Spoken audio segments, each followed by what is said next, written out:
is up, everybody? Good Wednesday afternoon. It is now Hump Day! Hump Day! We're streaming live here at HnR Education. We're having a lot of fun. We're getting ready to party hardy, learning about baseball. And we're going to add the physics behind it. I'm not going to have too much going on about baseball because we are talking about let me fix my words here. I am not going to talk about the science too in depth because there is some major math that makes me go, what? Who? What? All right, ladies and gentlemen, say hello to Mrs. Simonich's class up in the corner. I seem to be having a little bit of glitchy problem. Maybe that'll help it. There we go. No. There we go. All right. Hey guys, how you doing? I am so glad you're here today. We're going to be covering a lot of stuff. A lot of stuff. Oh, it covers my face. Oh my goodness. Oh my goodness. Oh my goodness. Oh. Let's see. Let's put the order. Let's move. Hey, there we go. There we go. And let's move it up into the corner here. Right edge. Move. Top. There we go. All righty, ladies and gentlemen. We're going to be talking a little bit about... Let me see if I can do something real quick here. Conversation. There we go. All righty, ladies and gentlemen, we're going to be talking a little bit about. Hey, there we go. Now I can't quite hear you because I was getting a little bit of feedback in the background from that. So I went ahead and turned it off. Just put it on hold. I am still here with you guys, and I will get right back to you. Hey, now you can see my live dashboard. There we go. So anyways, we're going to talk a little bit about the science of baseball. A lot of people think that it's just sports and people running around with sticks and gloves and balls, and they run in a diamond, go on all crazy circles and whatnot. And that is simply just not the truth. There is a lot of science behind the way a baseball even moves. And there's a bunch of people who've done a bunch of research about it. This one actually is actually called All Spin Is Not Alike, and it's by Alan M. Nathan.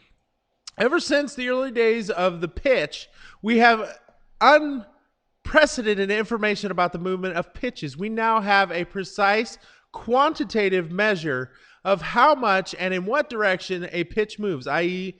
deviates from a straight line path.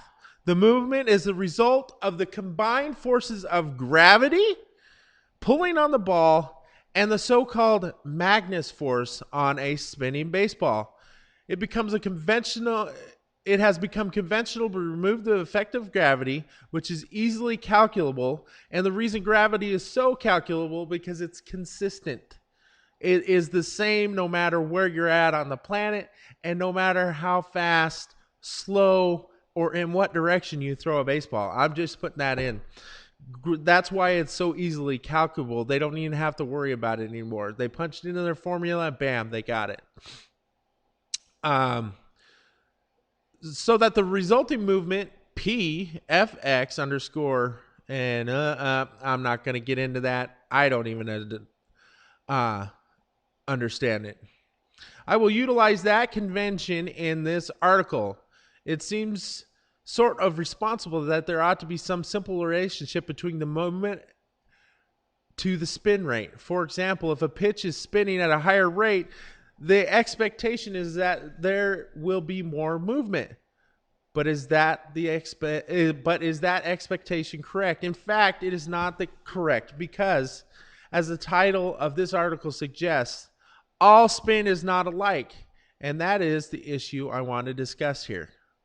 So, why is all spin not alike? The reason has to do with the vector nature of the spin. It has a magnitude and a direction. So what we're talking about here, everybody knows what a baseball looks like. Let's see if he has a picture of it. He doesn't. Here we go. Here's a picture of it. This little picture right here is a baseball, and everybody knows that they has seams on it. And what this guy ends up talking about is that the spin does have an effect on it, but the calculable effects are not the same because of higher spin or slower spin. It all has to do with what kind of spin you put on it. The baseball has a bunch of different axes, as you can see here. They're pointing at, gravity, downforce, the vector, lift, right? Lift is caused by a low pressure on the top and a high pressure underneath. And so when you use the threads on a baseball to put spin on it, it actually you can actually cause it to lift or actually go down. And that's the whole reason why, if you watch pitchers, they put their fingers on certain places on a baseball along the threads here to create lift or downforce. And then they use gravity and the direction they're throwing to place the ball where they want. You can also see in this picture, the pitches go everywhere. People can throw, if they're throwing in one direction, can throw everywhere just by using the spin on a baseball. And that is what makes the baseball so special. If you take a flat, just regular round ball, it doesn't matter how fast you spin it, you will never get that much movement out of it. It is really fun to watch a good pitcher throw a great curveball. I don't know if any of you have ever tried to hit a curveball or a slider, but just because of the spin and rotation on it, you can make it go anywhere. And as you can tell by a lot of these things right here, we're talking about a lot. I repeat, a lot of movement. I don't know what's going on here with Skype. It's starting to bug me. Let's move it over here. See if that helps. There we go. Oh, much better. Those forces can create such a great ability for a pitcher to actually strike people out. And so people actually study this science in order to improve their performance on baseball. And it's actually pretty fun to watch. They also do studies like this one on the difference between composite and wooden bats. Let's see, where are we going here?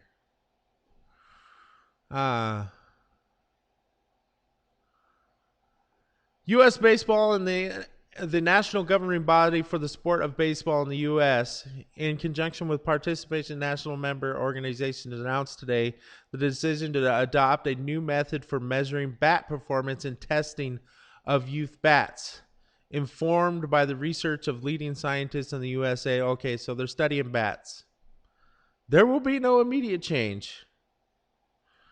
But really what they're trying to do, let me see if I can zoom in on this one.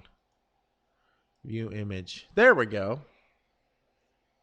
What they're trying to do is they're trying to figure out what bat is best for youth to use. After aluminum baseball bats were introduced in the 1970s, injuries and even deaths increased. The ball erupts from the hollow core aluminum bats at high speeds due to the trampoline effect of the metal. This is actually why they don't use metal bats in pro baseball, because, and the trampoline effect, it really is basically the bat is a giant spring, and if you've ever jumped on a trampoline, you know how you jump up in the air. Well, imagine all those forces placed on a baseball from a pitcher flying at your face at 100,000 miles an hour, coming in and hitting your bat, and then you have basically a giant trampoline that you're swinging at the baseball. It springs it right back, causing way more force than a wood bat does. Now, a wood bat does have a trampoline effect because wood does compress when it's hit by the baseball, but not nearly as much as an aluminum baseball bat. Wood bats cause the ball to lose energy as the ball compresses on impact. The old baseball bats, recently outlawed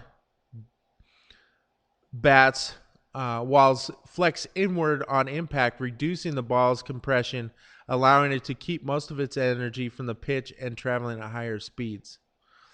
And then the new baseball bats, the BB Core new baseball bats, that's down here at the bottom. I don't know if it's, can I move this? No, I can't. Does the best to match the physics of a wood bat. And so they're putting dampeners in it with a thicker cross section. Basically, the walls on the baseball bat are not as thick in order to create a medium for the ball to hit that's not as dangerous for kids. So as you can see that they're really applying a lot of science behind a sport. It's kind of crazy. All right. I'm going to add you guys back to the Skype call now. Can you hear me on Skype? Yep. Sweet. Yes. Okay. Could we do maybe like 10 more minutes? Would that be okay? 10 more minutes of something else on the subject, or do you want to talk? I'm saying we only have about 10 more minutes. Oh, yeah, that's plenty of time. Okay. I just wanted to say, what do you guys think of the what we just talked about? That was pretty cool. We had some conversations about the bats. Yeah? The metal and the wooden bats. Cool. That was neat. Yeah. Today they read about some different baseball players: Babe Ruth, Willie Mays, and who was the other group? Hank Aaron. Yeah. Willie Mays. Cal Ripken Jr. Like we first talked about. Cool. What did you learn about Willie Mays? Who's my Willie Mays group? Okay. Andrew, you want to say? What did you learn about Willie Mays today? That he was so good at baseball that he became in the Hall of Fame. Nice. Anything else? I could give you some statistics on Willie Mays if you'd like to hear it. Yeah. Willie Mays was born in May 6, 1931 in Westfield, Alabama. He went to high school at Fairfield Industrial High School in Fairfield, Alabama. He signed with the New York Giants as an amateur free agent in 1950. He debuted May 25th, 1951 at age 20 in Major League, versus Philadelphia. He had 5 bats, 0 hits, 0 home runs, 0 RBIs, and 0 stolen bases. So not a very good outing for his first debut, huh? No.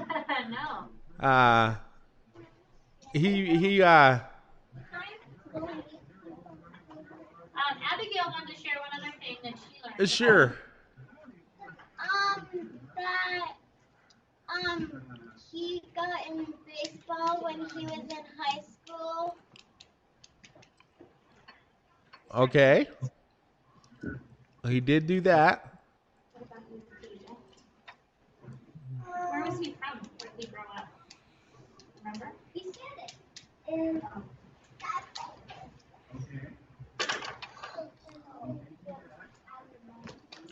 Remember anything else? Okay, I guess that was it. After 22 years of playing, he played through 1973. After 22 years of playing, his batting average for a lifetime was 302, which means if you kind of round it off, that means every third time he got up to bat, he got a hit. which is pretty epic. His on-base percentage over his lifetime, that includes walks, that kind of stuff, 0.384, which means that almost just shy of 2/3 of the time he got on base, or just shy of half. I mean, so every time that he walked up to the plate, almost every other time he got on base, which is unbelievable. He was just an amazing player. So, let's see. What else do we have about him? See, we had a Babe Ruth group and then also a Hank Aaron group. They were. Can we tell about Babe Ruth? Sure. Sure. Go ahead. Go ahead, tell him, Olivia. His family was too poor, so they had to send him to a boys' school. Uh-huh. And then when he was 19, he joined the major league. I mean the minor leagues, and then a series later he joined the major leagues. Nice. The Sultan of SWAT. What else? Does anybody else know about Babe Ruth? Well, when he was in the minor leagues, he was in the Red Sox, and then when he had to go to the major leagues, Uh-huh. where somebody paid him like $142,000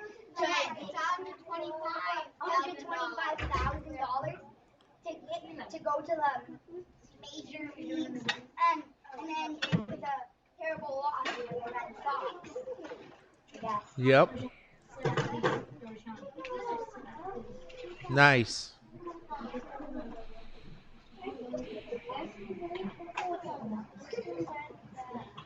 All right, yeah. And what about my Hank Aaron group? Want to share some things? Okay, Tina, go ahead. Hank Aaron, he was the second black person to play in the major leagues. Okay. Dershawn? He was the baseball king, and he broke Babe Ruth's record, which is the best one. Broke Babe Ruth's record? All right, Lizzie, what are you doing about it? And he Aaron wanted to become a professional baseball player, play in the major league.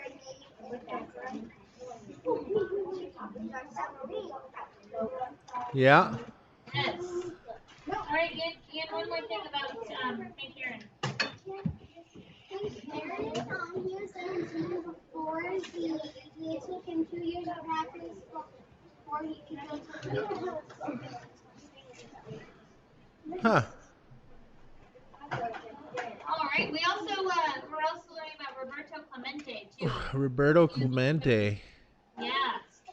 Yes. Tell me about Roberto Clemente. Okay, Ellie, why don't you share something about Roberto?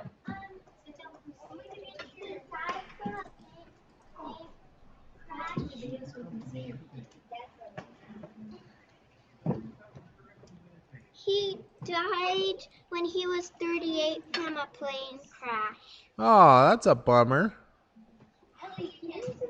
Well, it's delayed a little bit. It's delayed, so just Did oh no, there it goes.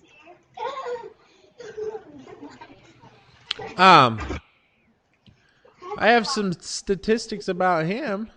Oh, yeah. Roberto Clemente.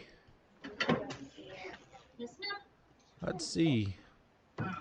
He was born August 18th, 1934 in Carolina, Puerto Rico. He was signed to the Brooklyn Dodgers as a free agent in 1954. Let's see. Died at sea. Yeah, you already found that out from the plane crash. Let's talk about his hitting. Let's see his batting average. He had a lifetime average over the 18 years that he played of 317, and his on base percentage was 359. So a little bit better than Willie Mays. Kind of unbelievable because Willie Mays was great. Let's see. Home runs. He had over his 18-year career, he had 240 home runs. Wow. We watched a video on his 3,000 hit. Yes. Oh, let me see how many hits did he have. Yeah, over 18 years, he had 3,000 hits exactly. Not really. So that is actually really good. That's a feat in itself. Let me look at Hank Aaron here because a lot of you probably know this. Hank Aaron for a lot of years actually held the home run record for a career. He hit 755 home runs over his career of 23 years. Wow. And that was a pretty epic statistic. His batting average was 305 and his on-base percentage was 374. So really similar to both Willie Mays and Roberto Clemente. So you kind of see a trend amongst these superstars of baseball is that they're all really good. Let's see, Babe Ruth over his career, which he held the record for a long time until Hank Aaron shattered it. His home run record over 22 years of playing baseball was 714 home runs. Wow. Let's see. Mr. Cunningham, we have only maybe about 1 minute left. Okay, that's perfect. Hey guys, I'm gonna go ahead and wrap this up right now then, and I will mute this real quick. Mute my mic here. If you'll go back to the live stream. Anyways, alrighty everybody, this has been Hondo. I sure do appreciate you joining me for our live stream today. You guys have been great. I hope you have enjoyed our chat. I hope you learned a little bit about the science of baseball as you're learning about some of its greatest players throughout history. A lot of people say it's America's game because you know what? It's America's game. It is a lot of fun to play. Thank you for waving, guys. Thank you for joining me today. You guys are awesome. Anytime you want to hook me up and have some fun, we will have some fun. I hope you learned a little bit about baseball today. I hope you learned a little bit about science. Thank you for joining us. This has been Hondo. What are you gonna do?